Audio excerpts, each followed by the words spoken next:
And when I was younger, it was just me and Mom. It was a time when Dad bailed, for all intents and purposes, just some flickering memory.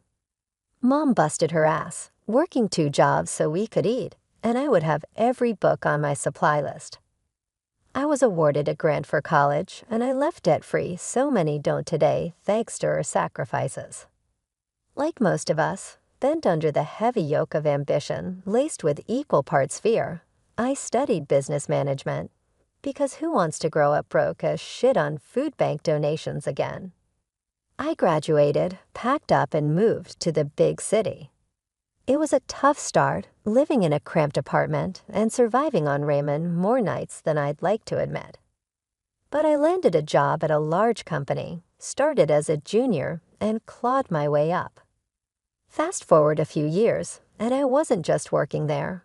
I was running a whole department. It was more than a job, it was my turf, and I made sure everyone who worked with me knew they were valued. You got to lead with respect, I'd say during the training for the newbies. Treat this job like you own it, and soon enough you won't just be part of the team, you'll be leading it. The team was solid, a bunch of good folks. When I got the nod for the department head spot, we hit the local bar to celebrate. It was nothing fancy, just a cozy place where the beer was cold and the laughs were plenty. Here's to Erica, the boss lady. Marco, one of my oldest colleagues, raised his glass high. The others joined in, the clinks of glasses echoing over the buzz of the bar. Thanks, guys. We're all in this together. Here's to kicking more ass and taking names. I shouted over the noise, and the team roared back in approval that night, amid the back slaps and cheers. I noticed him, Jake. He caught me looking and sauntered over with a grin that could knock you off balance. Couldn't help but notice the celebration. "What's the occasion?" he asked, leaning against the bar. "Just a little career boost." "I'm the new head of my department now," I said, trying not to sound too braggy. "That's impressive. Must be a tough gig," he replied, nodding appreciatively. "I'm Jake, by the way." "Erica, nice to meet you, Jake." We got to talking more seriously than I intended that night. Turns out Jake was a financier, knew his way around numbers like I did around project plans. Over the next 6 months, what started as casual dates turned into weekends spent together. Not long after, I was spending more time at his place than my own. He had a killer apartment, high ceilings, a view that made you want to brag about it, and a warmth that my dingy rental couldn't match. One evening, as we were overlooking the city lights from his balcony, Jake turned to me, a serious look washing over his usually playful face. He took my hands in his, and I could feel the nervous energy vibrating through them. "Erica, these past months with you have been the best of my life. I know this might seem fast, but when you just know, right?" He started, his voice a mix of certainty and hope. I nodded, the cityscape blurring a bit as my heart started to race. He pulled out a small box from his jacket and opened it to reveal a ring that caught the light just right, sparkling almost as much as his eyes. "Will you marry me, Erica?" "Yes, Jake. Absolutely yes," I managed, my voice thick with emotion. And just like that, I was engaged to a man who saw me, really saw me, and loved all the parts of me, even the ones that were tough as nails. The day I was supposed to meet Jake's parents, my stomach was in knots as Jake drove us up to a sprawling mansion with a driveway longer than my entire apartment block. It hit me. These folks were not just well off, they were loaded. Stepping out of the car, I could feel the weight of the place. The house looked like something out of an old British movie, all brick and ivy with gargoyles staring down like they knew I didn't belong. Jake squeezed my hand as we walked up to the huge oak doors. "You'll be fine, Erica," he whispered, but his voice sounded like he was trying to convince himself too. The door swung open, and there stood Mr. and Mrs. Hargrove. His suit probably cost more than my rent, and her dress was something you'd see in a magazine. The foyer was massive, with a chandelier overhead that sparkled like a constellation. The walls were lined with portraits of stern-looking folks with titles like Sir and Lady. "Erica, lovely to finally meet you. I'm Charles, and this is my wife, Eleanor," Mr. Hargrove said, his voice smooth but cool, with a hint of an English accent that sounded practiced. Mrs. Hargrove gave me a smile that didn't reach her eyes. "Pleasure to meet you both," I managed, trying to keep my voice steady. As we moved into the dining room, Jake whispered quick tips about which fork to use for what, but his words were a jumble in my head. Dinner was served, and it felt like sitting in a freezer, the air so cold with judgment. Mr. Hargrove pointed to a portrait of a stern-looking man with a thick beard. "That's Sir Reginald Hargrove, a direct ancestor from England. He came over in the 1800s to establish our family here," he said proudly. "Really impressive," I said, trying to sound enthusiastic. But it was hard to eat when you felt like every move was being critiqued. I reached for what I thought was the salad fork, but the silence that followed told me I'd messed up. I glanced at Jake for help, but before he could whisper anything, Mrs. Hargrove's voice cut through. "Perhaps things are done differently where you come from, dear," she said, each word sharp and precise. "Sorry, still getting the hang of all this," I mumbled, my cheeks burning hot. Jake tried to smooth things over, jumping into a story about us, but his parents were more interested in watching my struggle with the dessert spoon next. I felt smaller with each course, their stares heavy on my shoulders. After the icy dinner, we all shuffled into the Hargroves' expansive living room. The plush carpets and heavy curtains made the room feel even more suffocating than the dining hall. I sunk into one of the ornate chairs, feeling like I was an exhibit in a museum about commoners. Mrs. Hargrove, perched elegantly on the edge of her seat, leaned forward. "Erica, dear, tell us more about your family. Your upbringing must have been quite different from ours." I hesitated, feeling Jake's tense gaze on me. "Well, it was mostly just me and my mom.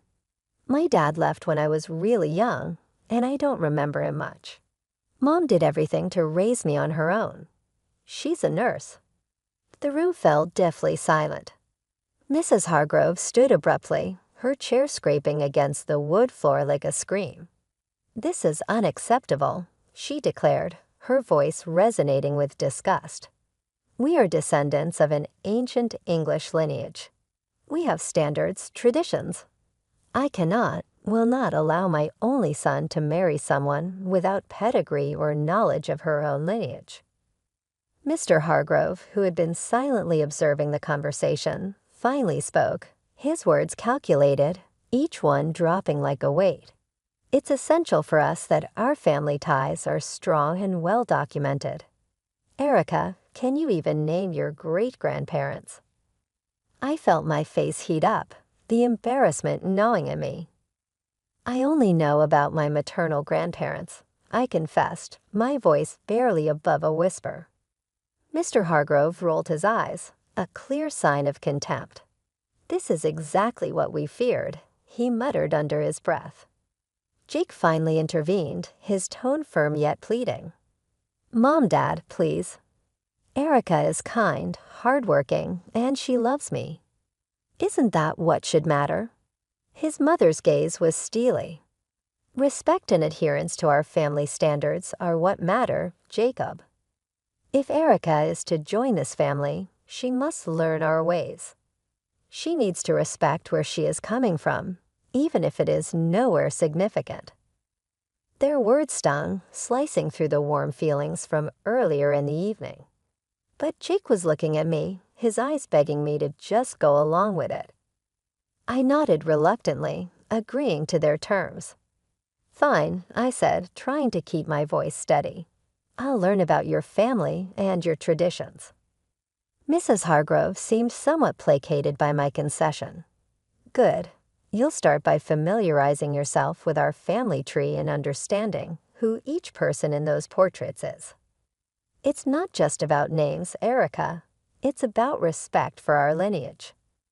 As they continued talking about their expectations, I felt a part of me shrivel up. The evening had turned from a simple meet and greet into a trial by fire.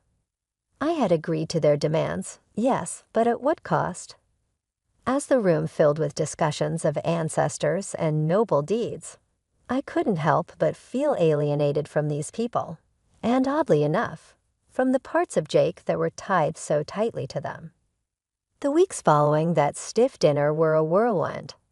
I barely had time to catch my breath between working my day job and attending the slew of etiquette and style courses that Mr. and Mrs. Hargrove insisted I take. My day started with the buzz of an alarm before sunrise and ended long after the sun had set, leaving me feeling like a zombie. Elbows off the table, Erica, the etiquette instructor, chided gently during one of our sessions. And remember, the soup spoon moves away from you when you scoop. I nodded, attempting to mirror her movements, but my mind was on a million other things, like the mountain of work waiting for me back at the office and the never-ending wedding plans. "You're doing well," she reassured, her voice soothing. "These things take time to become second nature." I gave her a weak smile. "Thanks. It's a lot, you know." As if on cue, my phone rang. It was Mom. I excused myself and stepped outside to take the call, pressing the phone against my ear while trying to find a quiet corner in the bustling city. "Hi, Mom," I greeted, my voice more tired than I intended. "Erica, darling, how are the wedding preparations going?"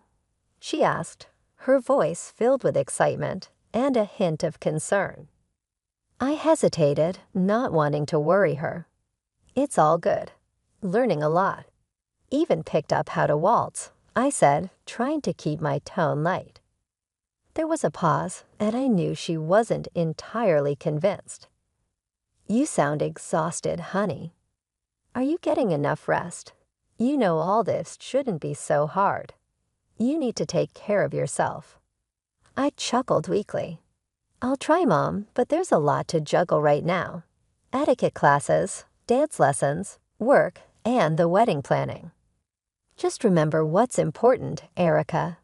It's you and Jake at the end of the day, not all these rules and lessons." Her words were a balm, but as soon as we hung up, the weight of reality settled back on my shoulders. I was caught in a tug-of-war between pleasing Jake's parents and maintaining my sanity. Every day felt like a marathon with no finish line in sight. Back inside, I resumed my training, the instructor's voice a droning background noise as I practiced the proper way to hold a wine glass. Pinch the stem, not the bowl, apparently. In the rare moments of downtime, I'd find myself staring at the ceiling, wondering if all this was worth it. The constant scrutiny, the endless classes, the cold looks from Mr. and Mrs. Hargrove whenever I slipped up, which was more often than I liked to admit. One evening, as I was about to drift off to sleep, my phone buzzed. It was Jake, his text lighting up the screen. "How was your day? Miss you." I stared at the message, my fingers hovering over the keyboard. I wanted to tell him everything, to pour out my frustrations and fears, but I held back. Instead, I typed a simple, "Miss you too." Long day, but all good. As I set the phone down, the silence of my apartment felt overwhelming. Was this how it was going to be? Pushing through the exhaustion, smiling through the stress, all for the sake of fitting into a world that seemed increasingly alien to me. The big day had finally arrived. The venue was a flurry of flowers, fancy dresses, and the faces of the city's high society milling about. My stomach was in knots as I stood in my long, flowing white dress, trying to catch a breath. My mom came over, adjusting a stray curl on my forehead. "Everything will be just fine, Erica," she reassured me with a soft smile. I wanted to believe her, but the minute the ceremony began, any hope of a peaceful wedding evaporated. Jake's parents were on a warpath of superiority. Mr. Hargrove greeted guests with an air of boastfulness, and Mrs. Hargrove was quick to point out to anyone within earshot how they had made everything possible. As the guests settled, I tried to mingle, but Mrs. Hargrove pulled me aside with a frosty smile. "Erica, dear, make sure our friends are taken care of. Fetch some drinks." "There's a good girl," she instructed, gesturing imperiously toward a group of elderly gentlemen discussing politics loudly. But I started, only to be cut off by her sharp glance. "No buts. You're practically family now. Show some initiative," she snapped. Reluctantly, I carried trays of champagne and hors d'oeuvres between tables, my dress trailing behind me. The weight of the fabric and the task made me feel more like a servant than a bride. I caught glimpses of Jake laughing and chatting, oblivious to my plight as I passed another round of drinks. I overheard Mrs. Hargrove's voice rise above the chatter. "Erica will be serving us tonight. It's good practice for her, don't you think?" Her tone was condescending, her eyes scanning the crowd for approval. That was the last straw. I approached her, my hands shaking slightly but my voice firm. "I am not a waitress at my own wedding. There are staff here who are supposed to do this." Mrs. Hargrove stood up, her expression one of mock surprise. "You should be grateful we allowed such a simple girl into our family. Remember your place, Erica," she hissed, her words like daggers. I felt a flush of anger rise to my cheeks. "This is my wedding, not a performance for your friends," I retorted, my voice louder than intended. The room fell silent. All eyes were on us now. Jake, catching the tail end of our exchange, stumbled over, a glass of champagne in hand. "What's going on here?" He slurred slightly, his eyes not fully focusing.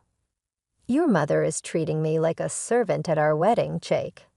This isn't what today is supposed to be about," I said, frustration boiling over.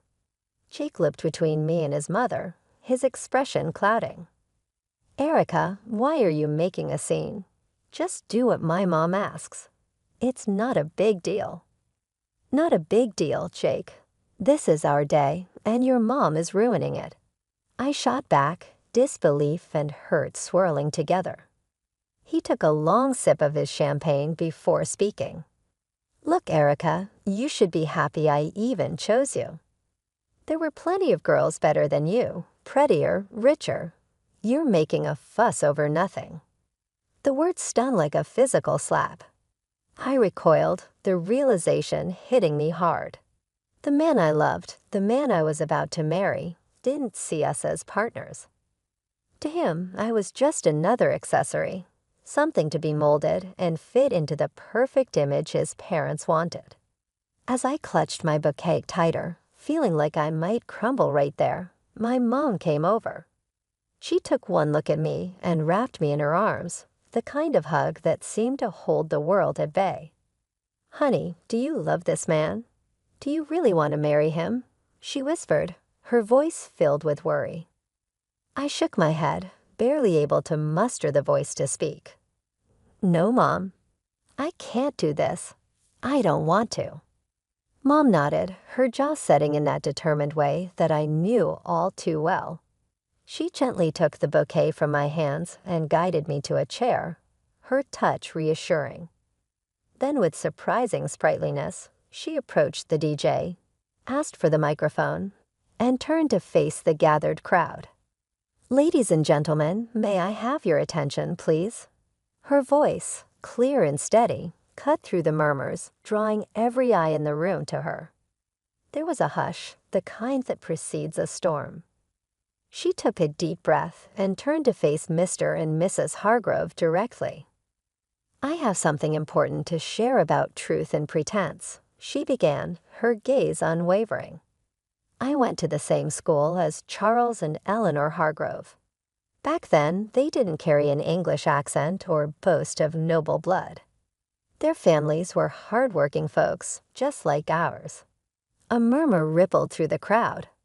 Charles's father was a mechanic, and Eleanor's mother served tables at the local diner. She paused, letting the words sink in. The portraits, the accents, the surname, they bought them all to craft a past that would hide where they really came from. The room erupted into whispers, guests turning to stare at the Hargroves, their faces a mix of shock and disbelief. Mrs. Hargrove stood up, her face red, the facade of aristocracy melting away. "That's preposterous." But my mom wasn't finished. "To think that you would stand on these fabrications and look down upon my daughter, judge her worthiness based on a lie.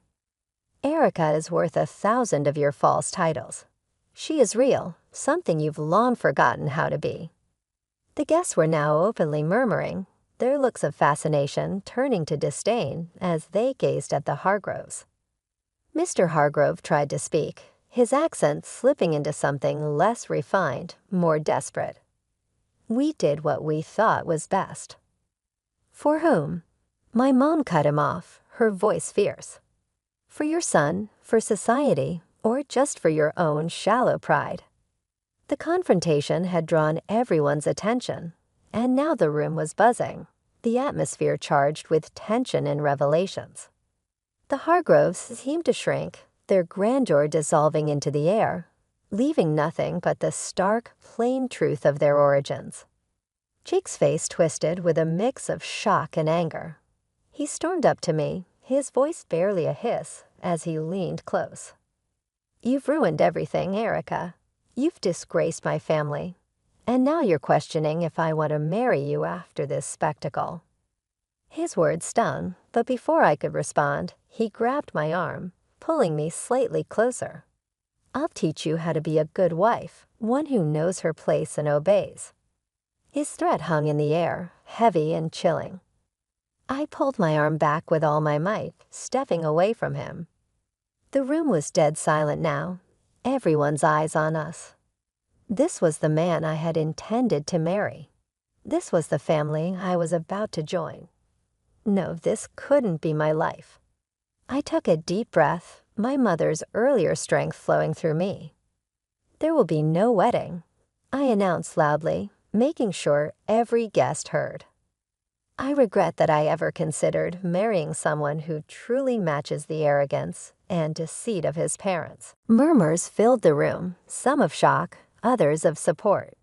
Jake stood there, mouth agape, as if trying to catch the words and stuff them back into my mouth. My mother came to my side, her presence a comforting shield against the chaos. Together, we walked through the crowd, our heads held high. In the weeks that followed, news of the Hargroves' disgrace spread through the city. Their fabricated lineage and high society standing crumbled like a house of cards in a breeze. People who once revered them now crossed the street to avoid their shame. They sold their mansion and moved away, seeking a fresh start where their past wouldn't haunt them. As for Jake, I heard bits and pieces, rumors of a downward spiral, of nights spent at bars trying to drink away the scandal. I didn't know if they were true, and frankly, I didn't care to know. He had shown his true colors, and they were too dark and twisted for me ever to want to look back. "Thank you, Mom," I said to her one evening as we sat in our modest living room, a stark contrast to the opulent falsity I had almost married into. "For everything. For being there, for standing up for me, for helping me see the truth before it was too late." She took my hand, squeezing it gently. "I'll always be here, Erica. You're my daughter, and I raised you to be strong and true. No man, no family can ever make you less than what you are." We sat there, the TV chattering in the background, a normalcy that felt refreshing. I had lost a fiancé, but gained back my life, my self-respect, and, more importantly, my future. After the whole wedding debacle, going back to work felt like walking into a sanctuary. My colleagues, who had heard about the chaos, were nothing short of supportive. "Erica, you've dodged a bullet, girl," Marco said as soon as I walked into the office.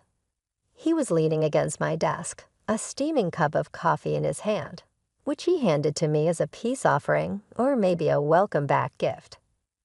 "Thanks, Marco. Feels good to be back," I replied, taking the coffee and savoring the familiar bitter warmth. And yeah, that bullet was more like a cannonball. Anyone who makes you serve guests at your own wedding is no husband material.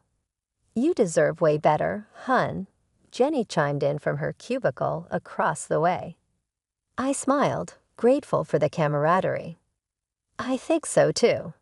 It's nice to be back where I'm appreciated for what I do, not for the family I might have married into." As the days turned into weeks, the support from my team didn't waver. It was during this healing time that I met Brian. He was a friend of a friend, nothing fancy about his background, just a genuine guy with a quick smile and an easygoing attitude that was infectious. We met at a small get-together. It was low-key, just a few friends hanging out on a Saturday afternoon. He was there laughing at something silly when I walked in. "Hey, you must be Erica," he said, standing up to greet me. "I've heard a lot about you. All good things, I promise." "Thanks, Brian. I hope they didn't embellish too much," I replied, trying to match his easy demeanor. We hit it off instantly. His family was the polar opposite of the Hargroves. The first time I met his parents, they welcomed me with warm hugs and genuine smiles. "Erica, we're just glad Brian found someone who makes him so happy," his mom said, pulling me into a hug as soon as I stepped through their front door. It was refreshing, the simplicity of it all. No pretenses, no demands, just mutual respect and acceptance, Brian, and I weren't rushing anything. We were taking our time getting to know each other beyond the surface level. Back at work, my boss called me into his office one day. "Erica, I just want to say we've all noticed how you've handled everything. It's not been easy, but you've managed to keep your performance top-notch." I nodded, unsure where this was leading. "We think it's time for another promotion. You've proven you can handle just about anything, and your leadership has never wavered." Leaving his office, I felt a surge of pride. With a new relationship developing, a career on the rise, and the respect of those I cared about, I was finally in a place where I felt I belonged.